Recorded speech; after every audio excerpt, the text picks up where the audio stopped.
तीसरा है concrete slab foundation. Concrete slab foundation जो होता है वो पीसीसी का होता है और कंक्रीट से बना हुआ होता है। वो हम जब बिल्डिंग बिल्ड करते हैं तो उसमें बेसिकली वो यूज़ होता है वो फाउंडेशन। तो पूरा फाउंडेशन जो होता है वो पूरा कंक्रीट से ही बना हुआ होता है।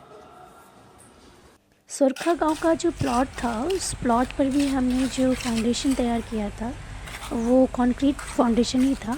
इसे प्लिंथ लेवल से भी हम स्टार्ट कर सकते हैं। ये काफ़ी मज़बूत होता है। दोस्तों आप देख सकते हैं जिस तरह से उसको बिल्ड किया जाता है। वीडियो अच्छी लगी हो तो लाइक ज़रूर करें।